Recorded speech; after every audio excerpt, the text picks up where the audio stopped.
Hi, I'm Nick Bottini, author of Just Play, The Simple Truth Behind Musical Excellence, and this is Musicality Now.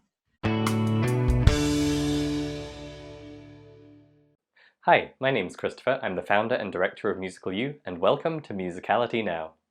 This episode is going to be a little different, and I'm going to talk a bit longer in this intro to help maximize the chances of it being an extremely useful episode for you. I think I have a pretty good sense at this stage of who watches or listens to this show, and so I know that for some of you, this episode is going to seem a bit bizarre and hard to relate to. For others, it's going to be old hat and maybe even something you take for granted. But I hope that for most of you, it's going to introduce some ideas and approaches that could open up a whole new world of possibilities for you. Whatever your immediate reaction is, and whether these ideas feel familiar or totally new to you, I want to encourage you to be receptive and really think about, and more importantly, try out some of these ideas in your own musical life before you decide if there's something to it or not. Because while we often talk practical specifics on this show, we've also heard from many of you and from Musical U members that the mindset and the psychological topics we cover are often even more useful. So many have that experience of feeling like we're not quite reaching our potential in learning music, and we have cause to question whether we're managing ourselves and applying ourselves the best that we could be. Today I'm talking with Nick Bottini, a career and performance coach who's worked with high performers from around the world, including child prodigies in music, competition winners, rock stars, entrepreneurs, international sportspeople, and elite music college students. He's the author of the best-selling book, Just Play, The Simple Truth Behind Musical Excellence, a book which challenges the current thinking on performance psychology and offers a fundamentally different way of thinking about the experience of learning music and how to achieve our full potential. Nick's teaching is deep and profound. Depending on your background, it may seem quite odd, or it may be exactly what you've been desperate to hear someone put into words. It's rooted in long-standing spiritual traditions, but entirely practical. There's no dogma or belief system required to benefit from these ideas. So while it does touch on spirituality, this is not about adopting a new religion. As you may know if you're a long-time fan of the show, and as you'll hear me talk about in the conversation, I am personally, by nature, a very rational and skeptical person. I come from a strong science and engineering background, and I know that 10 years ago, I would have had very little openness to some of the concepts we'll be talking about today. So if you're like I was, I wanted to offer you a few ideas that may help open the gates a little to what I've found so useful since then. Firstly, as one of my mentors likes to put it, a lot of what we consider science is, in fact, still baby science. This is something Nick talks about later in the interview, but just to say, there's a vast amount in the scientific literature which is far from being indisputable fact, and we may well look back in decades and think we were crazy for believing some of it once the real truth emerges. The second thing is, science is itself a system of belief, and if you choose to only believe what science has proven, that's fine, but it is a choice of belief. That's something that took me a long time to accept. And the third thing is perhaps the most important, a motto I like to remember: the proof is in the pudding. Try this stuff. If it works, then dive deeper into wondering why it works. If it doesn't, then just move on. But just because you aren't fully intellectually convinced of something, it doesn't necessarily mean you shouldn't try out what believing in it could do for you. Okay, preaching over. Those are just the things I think I'd need to go back in time and tell myself in my early 20s if I was going to have this episode hit home the way it could. As well as some deep and profound ideas, we also make sure to cover the very practical implications of it all in the context of learning music. For example, we talk about why most musicians never feel fully settled or at home in their musical lives or identity as a musician, and how that relates to performance anxiety and imposter syndrome. We talk about the elephant in the room when it comes to modern performance psychology and what the alternative might be. And Nick shares two unorthodox but effective ways to flip how you approach music practice. And unlike some of what you may have heard on this show in the past, this is not about enjoying practice more. I don't intend to let this show wander from its intended purpose of helping you explore and develop your musicality. But it does delight me when a guest shares lessons that can positively affect not just your musicality and your musical potential, but your life and your potential in general. And this is certainly one of those episodes. It may resonate, it may not, but I'm certain that there are people listening now for whom this conversation will mark a major turning point in their lives. And that's why I'm so excited to share this with you. Let's dive in. My name's Christopher Sutton, and this is Musicality Now from Musical U. Welcome to the show, Nick. Thank you for joining us today. Hi, Christopher. Great to be here. So you had a line on your website that really jumped out at me, and I think summarizes what we're going to be talking about today, which was, I help people discover their full potential by understanding the mind. And here on Musicality Now and at Musical U in general, we are all about helping musicians achieve their full potential. And you have some really fascinating insights and a different way of thinking about a lot of the performance and psychology concepts musicians are grappling with. So I'm excited to dive into this with you today. But I do want to start out with a bit about your own story and how you got started in music. And in particular, what did learning music look like for you? So I came from a family where music was encouraged, and I started playing the violin at the age of 9, and did quite nicely. It became my little party trick for my family, and yeah, I really enjoyed playing violin and went through the grade system in the UK. I was lucky to be involved in a really sort of thriving music department, and where classical music and jazz were part of the scene. And so sort of later along the line, I also got involved in playing saxophone, which is a slightly weird combination of instruments, but a combination that I ended up playing nevertheless. And it was a big part of my school life, I guess, and went on tours with various different groups at school, and so it was big part of my sort of social development at school. Yeah, it was fun. And you mentioned jazz was part of the picture there. Was it free, creative, expressive music making? Was it sheet music focused? Were you doing exam grades and learning repertoire? What kind of music learning were you doing? The jazz stuff was improvisation over 12-bar blues and standards and sort of funky tunes and stuff. So I definitely learnt to improvise and copy the styles of other players as well. And you went on to study music at a fairly high level, in fact, after that, focusing on violin? Yes, yeah. So I studied violin in the UK and in Germany, as a violinist at the Franz Liszt Hochschule für Musik in Weimar, and at Leeds University, and in Manchester as well, with some of the string teachers there. Gotcha. And I don't know if you can think back this far and put yourself back in that mindset, but I'm always curious to know, for people who are on that career trajectory, how were you thinking about your own musicality, your own natural ability, your own potential in music? Were you feeling, yes, this is for me, I've got what it takes, I'm going to take on the world? Were you, tell me, I won't put words in your mouth. It's a really fascinating question, and it reflecting on it, it's something that I realise now that has changed. It's constantly been a very variable thing, and I would say that that's the case for every single musician.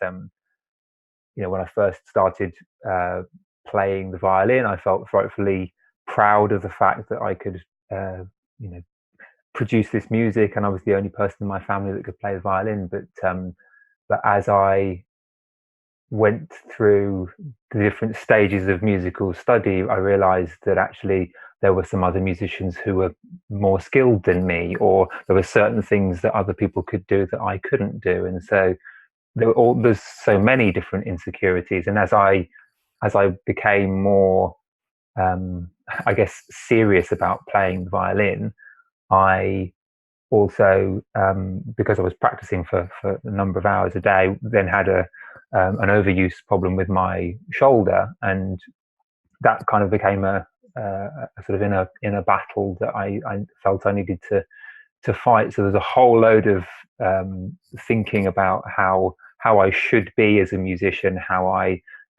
should be feeling relaxed, I should be feeling comfortable. So a kind of emotional roller coaster, I think, is probably the truth of how it felt. Sometimes very good, sometimes very reflective and self-deprecating. Interesting. And it sounds like at this point you're able to look back and be quite conscious of all of that mental stuff that was going on. Was that something you were aware of at the time? Were you kind of consciously trying to manage that mindset and that sense of self as you learned? I think I was aware that something wasn't quite right. I had a sense that there were some musicians who seemed very comfortable, and I noticed that I didn't seem quite so comfortable, both physically and psychologically, I guess. And so I was aware, in as much as I maybe noticed that I wasn't as comfortable as I maybe could be, but I didn't know how to do anything about it, or I didn't understand what was causing that discomfort, and didn't really want to talk about it, probably because it felt like it would have opened up a can of worms. Like I felt I wasn't good enough, or what have you. Like I'm sure, like many musicians feel. Yeah, I know a lot of people in our audience, including myself, can relate to that. And we're here today really to open that can of worms because you've actually... That's what I do. Exactly. This is your area of expertise. And I'd love if we could just broaden out for a moment from your own story to talking generally about these kinds of emotional and psychological issues that many musicians, many people in general encounter, and what the symptoms might be that the work you do in performance psychology can maybe assist with. I think that it's very common. Well, what I observe among musicians is that they may have a degree of skill, no matter how rudimentary that is or advanced it is, but they often don't feel settled in some way in the way that they're showing up, in the way that they're expressing their own musicality, so that they feel that there's more that they can give. They feel that there's something getting in the way, and that manifests in all kinds of different ways. It might be something that they might call performance anxiety, or it might be that they feel uncomfortable calling themselves a musician at all, or calling themselves a professional musician. So that they're happy being a hobbyist, but making that transition and saying, do you know what, I want to make a career of this. Or saying that they compete on an even footing with someone that calls himself a professional musician. So kind of like what you might call imposter syndrome. Those are very common, I guess, issues, if you want to call them that.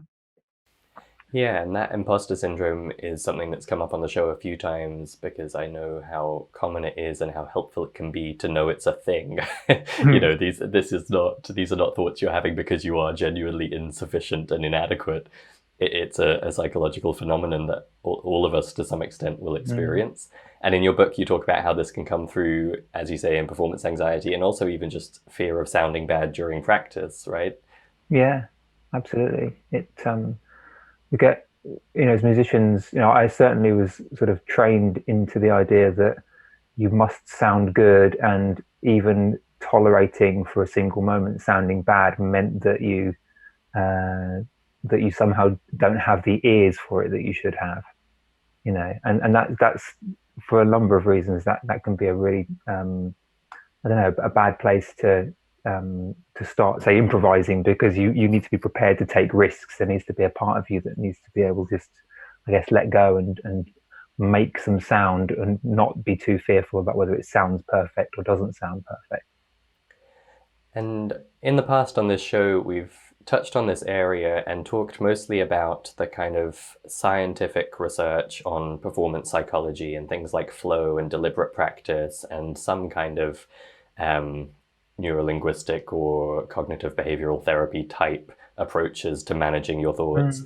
And we've had a couple of interviews also, or episodes, that focus on mindfulness and how that can also help you become aware of these thoughts. And you actually take this all in a very specific and different direction, which is why I'm so eager to talk to you today.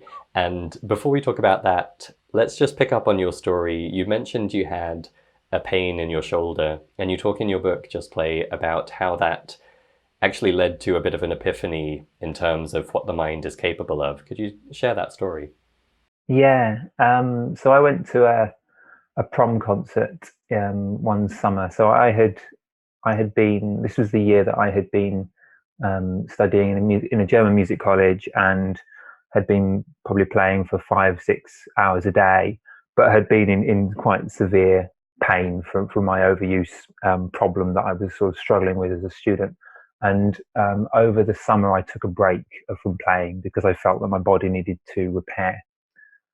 And I went to the prom concert to see Maxime Vengroff play Lalo's Symphony Espagnole, big violin concerto. I was very excited about seeing this world-class violinist, and I hadn't been playing the violin for probably several weeks at that point. I'd been having a rest, but as the concert unfolded, I noticed myself experiencing the same kind of pain that I would have been experiencing had I been playing the violin. So I went from walking into the concert hall, not really thinking about my body, not even thinking that I had a body, but walking in, and then as the concerto unfolded, my mind was I don't know, running around with all sorts of thoughts and imagining what it would be like to be playing the violin right there, thinking about my own playing ability and all that kind of thing. And halfway through the concerto, I found myself sort of knotted up and quite painful, which I found very, very annoying at the time, because it's like, am I really so messed up that I don't even need to play the violin to be in this kind of pain? But then I realized actually the implications for that, because what it showed me was that if I can walk into a concert hall with one experience of my body, and then a series of I don't know, thoughts later, I have a completely different experience of my body. It must mean that my whole experience of my physicality is an experience. It's thought. It's thought up. It's a creation that takes place within. It's a very realistic experience, and it's very vivid, and it's important to be able to have. But it kind of, what I noticed, I guess, was that there was a gap between the details of how I was experiencing my body and the fact that I was experiencing it. In other words, that there was a space, there was a place that wasn't really touched by my pain. The ability to experience the physical wasn't touched by the details of what I was experiencing, and so there was a freedom that I hadn't realized I had access to physically, because I realized I was more than just the body. That might sound terribly hippie and maybe a little bit woo-woo, but it felt very, very liberating, because I'd always thought that if I was in pain, it meant that something was broken, or if I didn't feel like I was okay, that meant that I wasn't okay. And it seemed like that moment was particularly impactful, because it didn't make sense anymore. That's fascinating, and it reminds me a little bit of the idea from Buddhist mindfulness meditation that you are not your thoughts, you are the thinker of your thoughts. And it sounds like a pithy little idea, and I think probably when I first encountered it, I just dismissed it. But when you really sit with it, or you read material that kind of talks you through the implications of that and encourages you to practice experiencing that, you realize that, as you say, there's a gap. You've been lost in this world where you identify, I am all of my thoughts, I am, like, that's all there is, to stepping back and being like, okay, well, if I'm observing my thoughts, then I must be something separate from them. And it sounds like you had that same kind of experience with the physical world, where it was, Absolutely. I'm not my body, I am not the fact that I am in pain. I am able to step back and observe that as something that's happening, and even create that pain in this case. Well, that's the thing, in those times when someone describes that they have like a flow experience, or they're in the zone, people say that they lose themselves, or their sense of self sort of dissolves. And I guess it's another way of saying the same sort of thing, that the idea that we're a body, the idea that we are that physicality, is a thought, is a perception, and it's a very fundamental thought. But if we realize that that perception of this physical character is so variable moment to moment to moment, and that it's being created within. There's a whole lot of freedom there. There's no need to kind of protect it anymore, because it's not a fixed thing. It's a very dynamic, transient thing. But the awareness of it is timeless. Is very stable. And I want to circle back to that idea of flow in due course, because that's kind of one of the hot topics among musicians who are asking themselves, how can I enjoy practice more and get more out of it? And you have an interesting perspective on that. But this epiphany led to some exploration and ultimately kind of challenging the trajectory performance psychology has been on when it comes to the scientific research and the popular understanding of how do we become the best we can be. And you talk in your book about paradigm shifts and there being a kind of elephant in the room when it comes to the understanding of psychology. Could you share that perspective? Yeah, I might get into trouble now. Go for it. If we're brutally honest, and I mean the scientific community and the musical community, if we're brutally honest with ourselves, there's too much that psychology doesn't know about how the mind works. If we're really honest, there are conflicting theories about what's going on. There's originally back when psychology was a fairly new field. Psychology was the study of the soul or spirit. And then gradually, as we feel that we've got more scientific, then it's become more and more about sort of neuroscience and biology.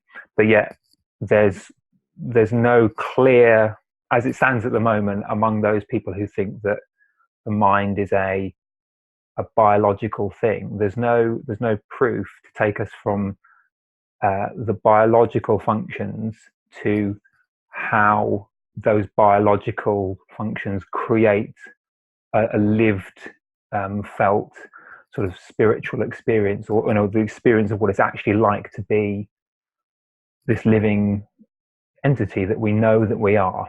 Right? There's this gap that is referred to as the hard problem of consciousness, and there's also a kind of a crisis within psychology as well, the replication crisis, which means that when famous psychological research parameters are sort of reapplied, the same results can't be generated again. So I can't remember what the statistics are like, but the chances of being able to get the same results are quite low in psychology compared to some of the other sciences. So if we're brutally honest, although there's some fabulously intelligent people and sort of wonderful explorations and theorizing going on, there's not consensus about how the mind works at all. It's still relatively early days in that, and I guess that's what I would call the elephant in the room. Is that although there's seemingly established pillars in, when people talk about like the triggers that get people into a certain state of mind, like there's lots of work that's gone into studying the flow state, as if the flow state is a particular place to get to, but it's difficult for the field to definitely say that certain actions cause a state of mind. We just don't know that. There's correlation and there's causation, and from what I can tell in the sort of the psychological studies that I've read, it's the scientists themselves don't directly say that there is a causative link, but yet it gets kind of reported in the media, or it gets reported by musicians or teachers as if there is a causative link, so that if you do this practice, you will get into the flow state, or you will have this certain experience. And that's not what anybody's actually observed. And if you trace it back to the to the actual research. It's not established, which is a bit of a pickle because we're talking. Many of us are talking as if we know for a fact of how to get into a certain state of mind, or even that it's better to be in a certain state of mind to perform in than another one. And again, there's no evidence for that either. That's so fascinating, isn't it? And I know that for me, reading your book, it really hammered home that point, because I think I, like a lot of people in society, and I'm sure a lot of listeners and viewers of this show, we haven't really studied psychology as a science. We're not really psychologists. And so we get these kind of news media ideas, or prominent bloggers or authors even writing about these ideas, and we can kind of see, okay, that's cool. And we, in our head, we're like, this is science, therefore I should trust it. And these are the big ideas in the science of psychology at the moment, therefore they must be right. But as you talk about in your book, like, the fact that we classify it as a science doesn't mean it's really established and we really understand the laws and we really have a firm basis for our hypotheses and tests. And I think you make a very compelling case that as much good as there may be in the field of psychology, and as it applies to musicians, we should definitely take it with a bit of a pinch of salt, because we're at a stage of the evolution of that understanding that means we're still really figuring out some of the very basics, right? Absolutely. I mean, one of the things that I point to in the book is that other sciences have well-established laws that are kind of non-negotiables that everybody builds the whole field on, and that's not the case for psychology. In the same way that that physics has the laws of gravity, or the work that Einstein did. There are formulas that apply all of the time, but yet mainstream psychology, at least, doesn't have a set of laws or principles that underpin or explain what gives rise to our feelings or what gives rise to our experience. So that gap that I was talking about with, that was called the hard problem of consciousness, explaining how it gets from biology to experience. It's only a problem because they're starting from the wrong place. This is the way that it looks to me, is that they're starting in the wrong place. They're starting with biology and trying to get to consciousness and trying to get to the experience, rather than starting with the experience itself. And that's the flip. That's the distinction, I guess, that is the basis for the work that I do with musicians, and the basis for the transformation I feel that has helped me as a musician too. And so let's dive into that. What is the right way to think about all this and to get to some kind of practical implications for our musical lives? Yeah, it's not this we'll get field, there. if it's not this field of performance psychology in the scientific literature and trying to be very kind of biological and neurological about our understanding of how to manage ourselves and how to approach the world, what's the alternative? Yeah. Well, let me first say that I suppose I'm not wanting to completely negate the whole of performance psychology, because there is some outstanding work, and there is some really great questions being asked. So I don't want to sort of tar the whole field, but I do invite people to be curious about the foundations that it's built on, because the foundations are shaky. But I think the key thing is that if as a musician, if we overlook the fact that we are constantly having an experience, and by experience I mean a felt experience, what we're hearing, what we're feeling, what we're seeing, what we're imagining, what we're thinking about. If we don't notice the fact that we are constantly thinking, constantly having experience, constantly creating our own experience, then we, even subtly, we get it into our mind that there's this external world that can make me feel a certain way. And this is so fundamental that most people don't even stop to consider that this could be a thing. But I'm talking about something, if it's performance anxiety, even that phrase has got a misunderstanding embedded in it, because it sounds like there is this separate state called performance, which is definitely a real separate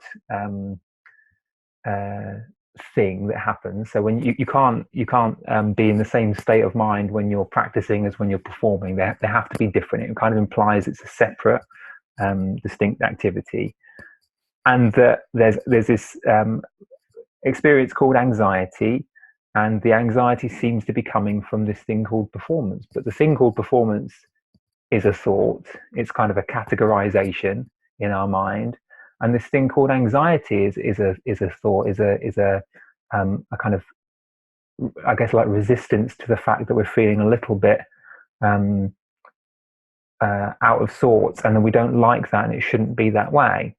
And we don't notice the fact that, you know, all those feelings that are occurring within us, they're not given to us by the performance, or they're not given to us sort of by our personality or something. They are they're creations. Moment to moment, they're being created, and if we overlook the fact that we are kind of the epicenter of where all that creation is taking place, then we think that we're victims of circumstance, or we think we're victims of not having a good enough training, or we're victims of our history, or we're victims of what might happen in the future. And those are thoughts. They're creations that we are part of. And most people, you know, to a greater or lesser extent, they miss the fact that the problem that they think they're experiencing is being created by them. And I don't mean deliberately. It's not anybody's fault, but it's just how the human experience works. It's just how the musical experience works. It's an inside creation. Absolutely, and I'm keen to hang on to you after the interview ends and do a little book club, because I think we probably read a lot of the same impactful books that help with this kind of thing. And for me, I know that one thing that, you know, it's no exaggeration to say it transformed my experience of life was an idea in a book by Michael Singer talking about the fact that your emotions come from within you.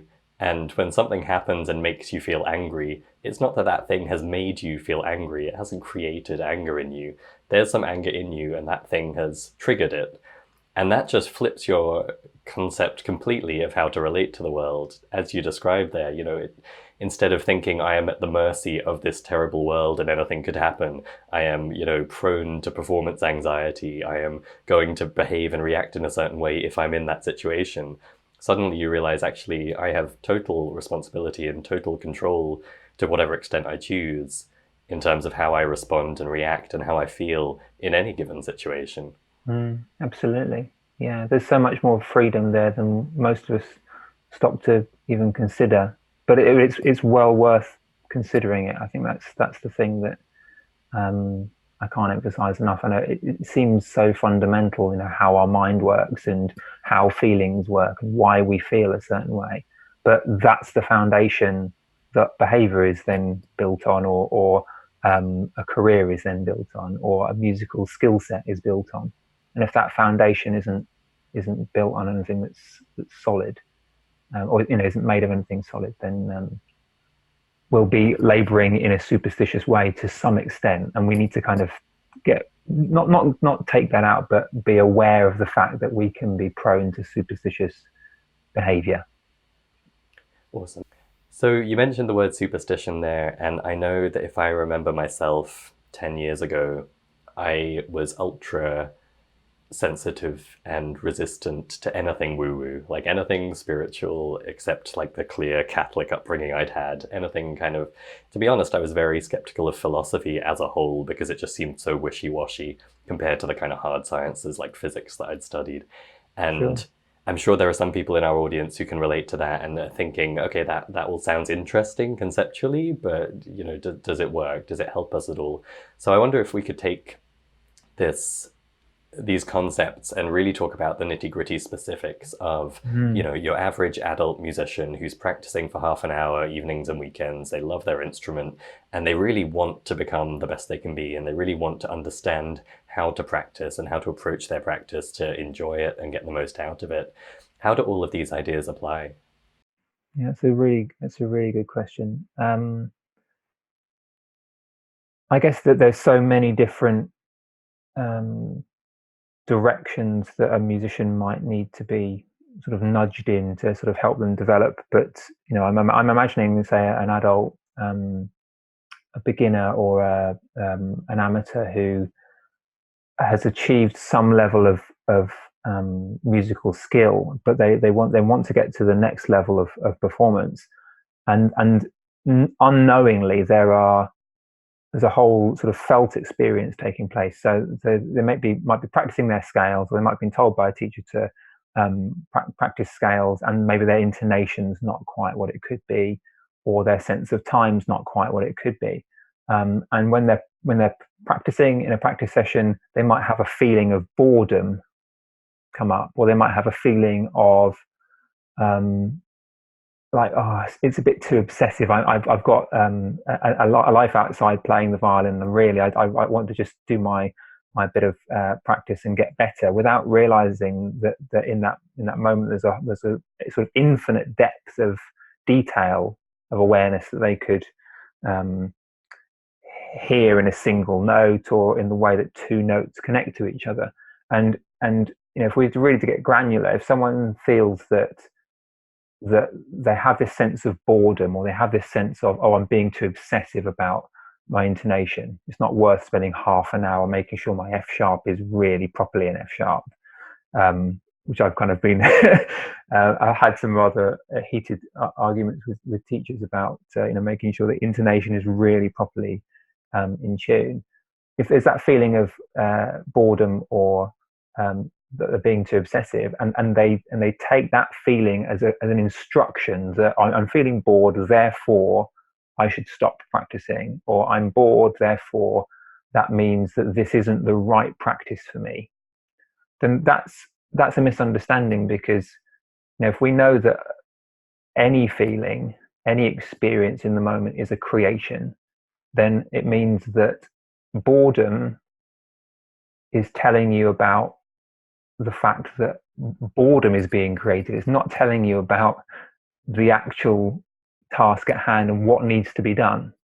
And there's kind of these surface level feelings that we have, and then there's, like you said, there's this more sort of fundamental, like, bigger picture desire to improve what we need to do. And sometimes we're afraid, and I mean me in my own practice still, sometimes I'm afraid of going into the kind of depth that I need to go into, based on how I'm feeling in a particular moment. But when I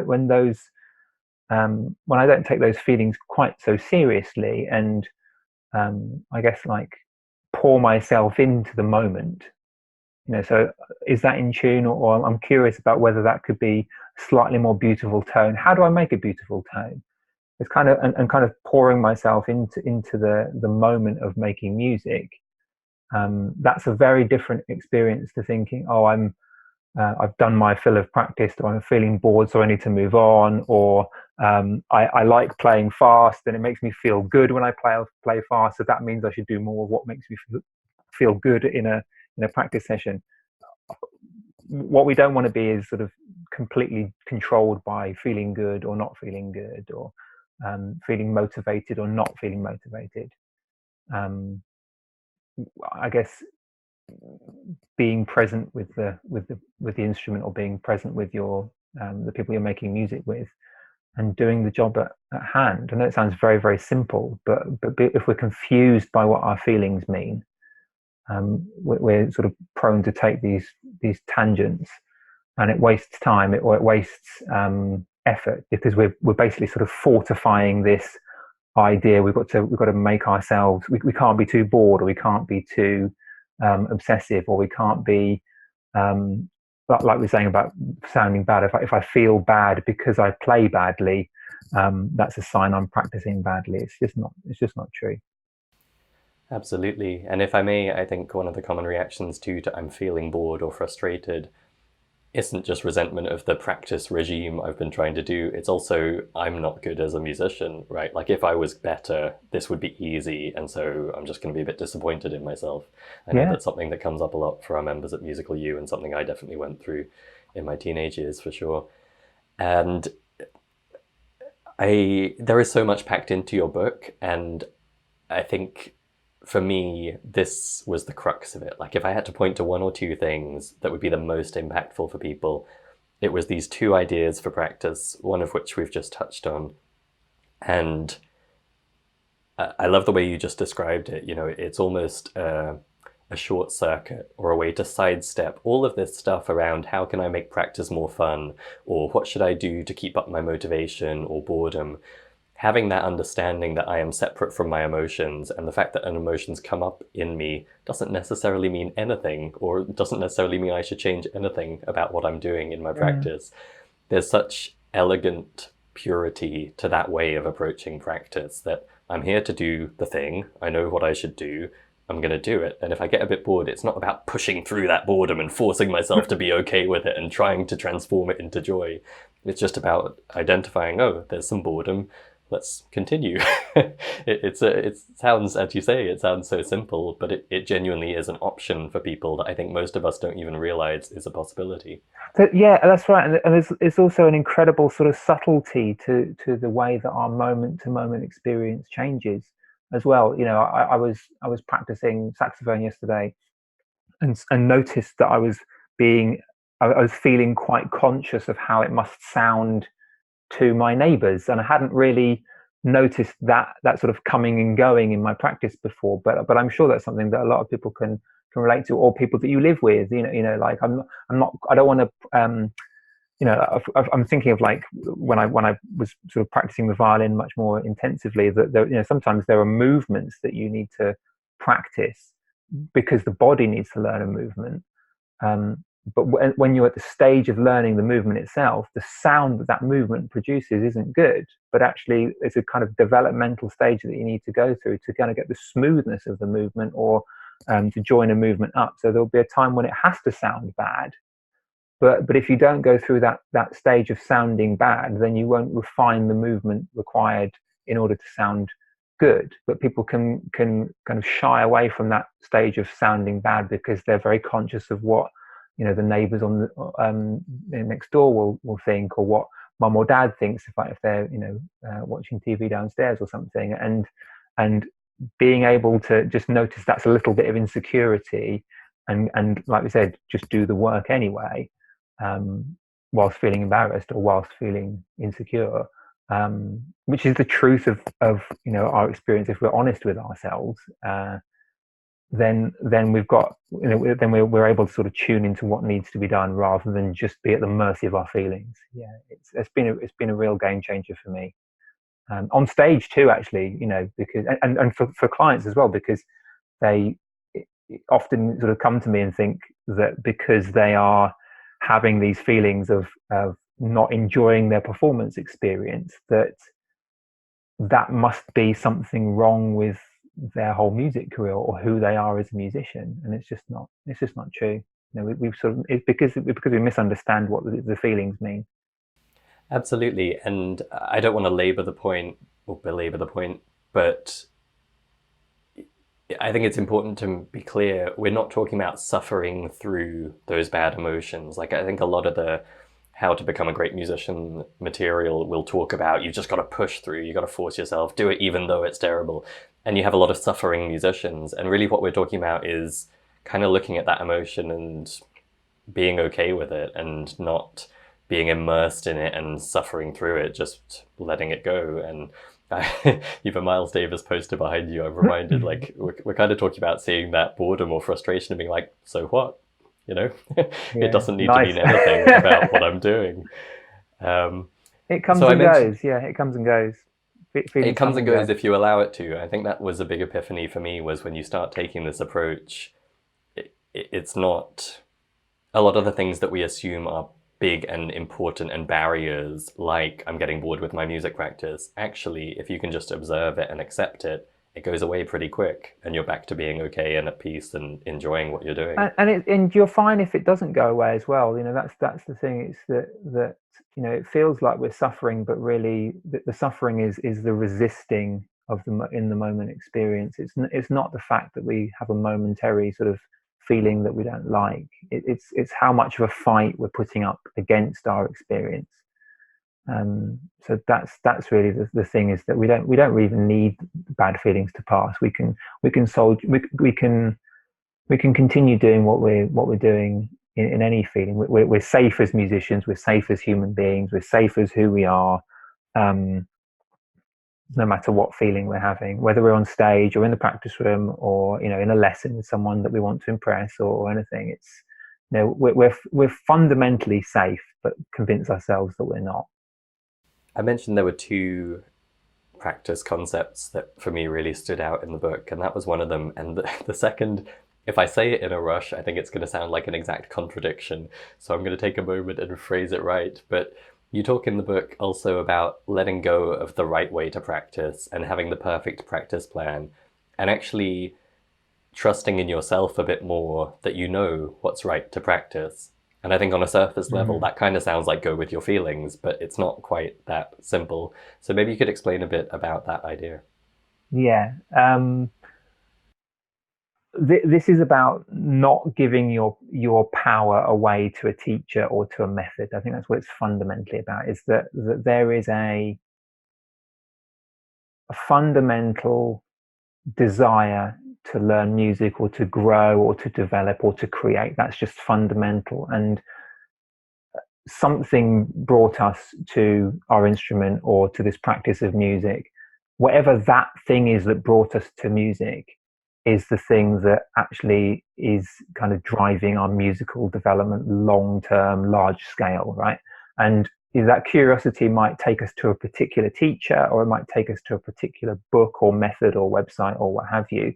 But I've come across people back when I was a school teacher, head of music. I would see some students who, there was one particular student that sprang to mind that learned about how fanatical John Coltrane was as a sax player, and that he did 1 hour of long tones and did this much time on this particular thing. And this student tried to mimic exactly the kind of routine that Coltrane used, without taking too much time to think whether that was appropriate or whether that was that could change over the course of the next few months. Often we get such, musicians can be very sort of focused and prepared to put the work in, but very rigid about how practice should be done, because a particular school of teaching says it has to be done this way. And for every person that's having this kind of very draconian sort of practice regime, there are all kinds of musicians who seem, when they tell a story of how they practice, who seem to be having a more free, more easy relationship with practice. And it's not to say that they only play when they want to, or only do the things that they like to do, but there's definitely two directions. There's a direction of sort of focusing on other people's advice, external cues, validation of certificates and qualifications, that sort of thing. Or there's the internal cues of what I have a curiosity to learn more about, or what I notice that I need to work on, or what I notice that I'm quite proud of, or our internal experience moment to moment. That same thing we were talking about, whether I'm feeling a bit insecure in a practice room or feeling confident. The same thing about my curiosities, or my the things that get my attention and interest and enthusiasm and passion. It's important to be tuned into that as a direction. I think that's really the distinction. It's not about feeling good or feeling bad. It's about am I sort of depending on external cues, or am I sort of looking within, and deciding what my own opinion is and deciding what I'm drawn to. Yeah, it's so fascinating. It's almost like if you're able to step back from the emotions and the kind of instinctive reactions to everything that's going on, the water's clear and you can kind of get in touch with that intuition or that deeper sense that we can trust and that we can follow. And it sounds like from your work with musicians, that really pays off. You know, this isn't a fun idea that you can dabble here and dabble there and just enjoy practice a bit more. This is something that actually gets to something much more profound and powerful when it comes to how to develop as a musician. Yeah, it seems like there's a paradox. It seems like there's freedom and then there's structure, and those two things are separate. But I suppose what I'm saying is that when we're more attuned to what's actually coming up in our experience, then both those things come to the fore. So either we maybe realize, let's say for me in my sax practice at the moment, I'm thinking actually, I'd like to be able to sight read some more complex material than I've been in the habit of reading.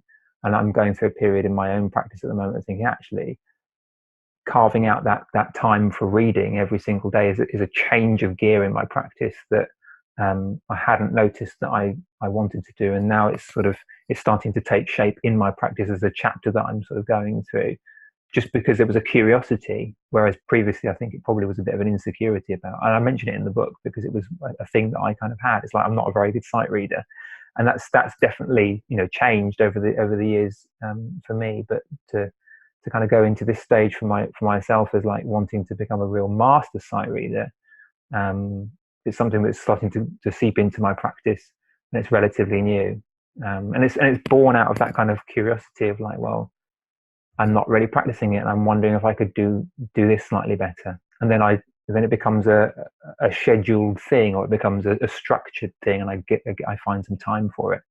So it's not just like go with the flow, man, and go wherever the moment takes me. It's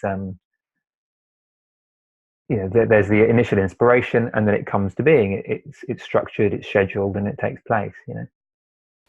Terrific. And that's maybe a good case in point of what we opened the conversation with, which is that you help people reach their full potential by understanding their mind. So I wonder if we could just talk a bit more broadly then about if someone was to take these ideas away, maybe read your book in full and get this stuff inside them, what difference would that make to their musical life and their ideas about their full potential? It's a really difficult question to answer. Actually, it might sound like a slightly evasive answer, but I'm struck by the fact that no matter what someone sort of comes to me with as a coaching client, when their mind kind of clears, and when their relationship with what's going on internally is simplified, all kinds of things can happen as a result of it. And I can't, as a coach, predict precisely what they're going to be. But what is always predictable is that it's the right thing that needs to happen for people. So in some cases, it could be that actually music might not be the right career for them. It could be that they have been doing something that someone else wanted them to do. So that could be the perfect thing of engaging with Nick Bottini as a coach. It could be that actually music is something they want to stop doing, which might sound like heresy on your channel. Sorry, but equally, it could be that actually that they suddenly get clear that actually they really did want to have a professional career and have been finding excuses why they couldn't do it, and realize that actually it's their passion and it's worth making a fairly major shift in their life. Or, my experience has been that I feel much less of a distinction between practice and performance. I feel very kind of almost ambivalent about whether I'm performing or whether I'm practicing now. It feels to me like I'm equally comfortable and equally safe, whether it's in a performance situation or a practice situation, or doing an interview. It doesn't feel like a performance anxiety is so much of a thing. I feel nervous from time to time, but it doesn't mean anything about me anymore in the same way that it used to. That's been quite a sort of a common reaction, and people feeling a lot freer, I think, to be themselves, and the implications spill into someone's music, but it's that freedom, I guess. It's the more fundamental freedom with their own psychology, freedom with their own internal world. That's the foundation that sort of changes, and then whatever needs to come of that comes of that, just a natural consequence, you know. Fantastic. And no doubt it's clear at this point. I do highly recommend everyone check out your book, Just Play, and we'll have a link in the show notes. But you mentioned your coaching there, which is another way for people to engage with you and start to address whatever performance or musical development challenges they may be facing or tasks they may want to accomplish. Could you talk a bit more about that coaching and also maybe your community that you have on Facebook? So it's normal for sports people, you know, elite sportsmen or even amateur sports people to consider their mindset and working on their inner game, but there isn't so much. Well, I noticed that there weren't so many opportunities for musicians to do that, and yet, you know, these foundational pieces that we're talking about, they have a huge impact. People have skills, but actually looking at the psychological, the spiritual sort of foundations, it really unlocks what someone already has. And so that's pretty much what I do with a variety of different musicians. I mean, they tend to be professionals. They tend to be sort of high achievers, high performers. So either, you know, rock musicians or classical musicians or what have you. But I've worked with sports people and Olympic athletes and business people as well. So it's just, you know, what it tends to involve is this kind of conversation, but really tailored to somebody's own specific needs. Because, you know, same for me. You know, there are blind spots that I have in my own sort of experience, and whether you call it life coaching or whether you call it performance coaching or whether you call it mentoring, we've all had those kind of moments, maybe with a teacher or with a parent, where someone just says something that is just obvious to everybody else but not obvious to the person, and that's really my job, is to sort of reflect these things back to people and to help them sort of unpick these superstitious moments until things become easier. And that's become my life's work now, actually, because it was such a huge discovering the principles in the book via my own personal journey was so transformational. And when I looked for this kind of service for myself, I realized that there wasn't a thing. I just felt compelled to sort of create this movement. So the book came about, and out of the book, there's then this Facebook community where people can explore the kind of principles and approach that I talk about there. But there seems to be, you know, generally, I think there's more of an interest, certainly among professional musicians, about mental health and well-being. But often we don't tend to sort of put them together with the whole domain of like achieving excellence. It's like excellence is one thing and well-being is a separate topic, but they very much are related. So that's what my coaching is about, and that's what the Facebook community is about, is just to explore that in some depth for people. Terrific. And you're clearly someone who goes very deep and profound, but is also in touch with the day-to-day practicalities. And on that front, you have a new course coming out, I think, which is all about the kind of practicalities of getting gigs, getting higher paid gigs, and that kind of career development. Is that right? Yeah, that's right. There's all kinds of musicians who either are looking to transition into professional music making, or already professionals who feel that the kind of gigs that they're doing are not sort of the caliber that they want to, or they're not being paid regularly enough. And so the course is really an exploration of how we make the blockages that kind of get in the way of us earning the kind of money that we want to from performing, or putting ourselves forward for the kind of opportunities that we could be. So it's an introductory dive, I guess, into the principles, and sort of not applying it, but we're there for a specific purpose. It's not the same as kind of just personal coaching for the sake of the understanding. It's very much there's a purpose, which is to get gigs and to develop a professional career through the lens of the work that I do. Yeah.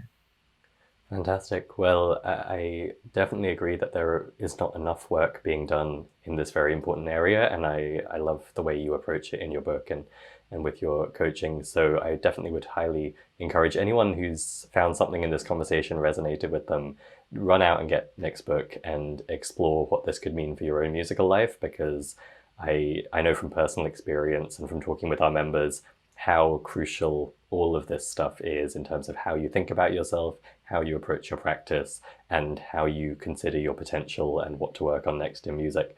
So Nick, just a huge thank you for joining us on the show today. My pleasure. It's been great. Oh, hey, one more thing. If you enjoyed this video, please take a second to like it on YouTube. And if you haven't already, please also subscribe to our channel there. That's going to help make sure you get all our latest videos as soon as they come out. And it also helps us reach more people, which means more episodes, better guests, and everybody wins. So please take a second to like this video and hit subscribe.